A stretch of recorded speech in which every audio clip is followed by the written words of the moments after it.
नवंबर 2020 में पीआरसी यानी कि पीपल्स रिपब्लिक ऑफ चाइना की गवर्नमेंट ने ये अनाउंस किया कि वो एक नया डैम बनाने जा रहा है। Super hydro power dam build करने की प्लानिंग कर रहे हैं on the river of Medoc country at a height of about 2000 meter, which will help them in generating a large amount of hydropower which can be harnessed properly। नमस्ते India, Vipul this side. तो आज की इस video में हम China के नए dam project के ऊपर बात कर रहे होंगे। तो ये चाइना जिस रीजन में डैम बनाने को क्लेम कर रहा है वो तिब्बत ऑटोनोमस रीजन में लोकेटेड है। The construction of this plan is included in the 14th 5-year plan which will run from 2021 to 25। इस प्लान की डिटेल्स पब्लिकली अवेलेबल नहीं है। जैसा कि आप सबको पता है चाइना अपने प्रोजेक्ट्स या लॉन्ग टर्म प्लान्स को हार्डली ही मीडिया में बताते हैं। Plus according to Times of India in 2010 after several years of denials Beijing finally admitted that it's building the Zangmu dam on the Brahmaputra. However the reports have stated that the company that is given the contract is Power Construction Corporation of China which is a state owned enterprise that will build a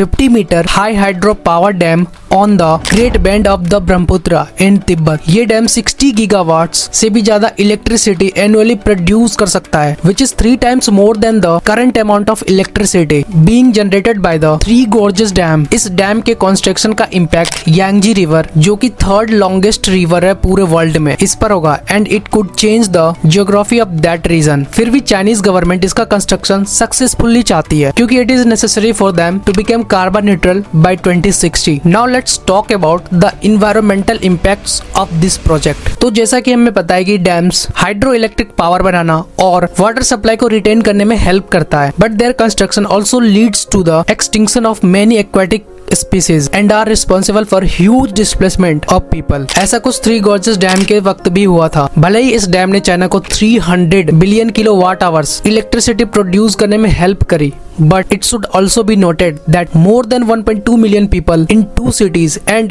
116 towns were clustered on the banks and many other nearby villages were also evacuated। तो भले ही कितना benefit हो जाए it will also have the same amount of environmental damage। According to the geopolitics, China has claimed that it is also building another hydropower project that will not involve any diversion of the waters of Brahmaputra। Experts are worried that during the summer if China decides to release the water from that dam, the impact would be disastrous to already flood prone areas। Now the question arises कि आखिर इस project से India को क्या फर्क पड़ेगा। तो चलिए देखते हैं। As we all know कि इंडिया और चाइना के रिलेशन काफी कॉम्प्लिकेटेड रहे हैं over the sharing of water resources. दोनों ही कंट्रीज के लिए Brahmaputra river economic and socio economic development के लिए एसेंशियल है and it is because the Brahmaputra river accounts for 30% of India's fresh water and 40% of its total hydro power potential. But for the People's Republic of China, the river plays very limited role for the fresh water supply। However, given China's basin expense,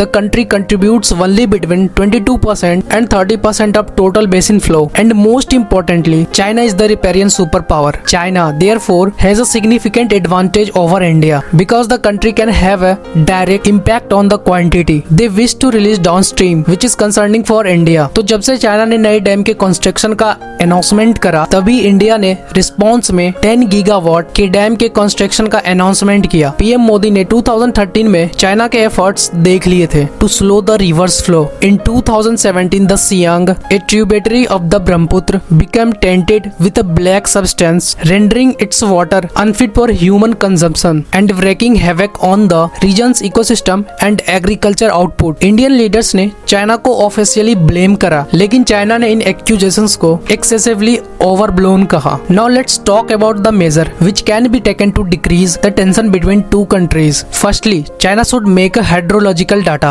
and dams plans publicly। क्योंकि China का information public ना करना increase करता है India का China पे भरोसा ना करना। एंड सेकेंड, दोनों कंट्रीज मिलकर एक रिवर बेसिन ऑर्गेनाइजेशन बना सकता है which would include all riparian parties, important parties and institutionalise collaboration for effective governance and socio environmental sustainability in the Brahmaputra basin। RBO will increase the mutual trust and flow of information and this will lessen the severity of conflicts। So that's all for today's video। मुझे उम्मीद है कि आप लोगों को इस नए dam के environmental effects और इंडिया चाइना के रिलेशन के बारे में पता चल गया होगा। बाकी आपका क्या राय है नीचे कमेंट में हमारे साथ शेयर कर सकते हो। वीडियो अच्छी लगी तो do like, share and subscribe. जय हिंद।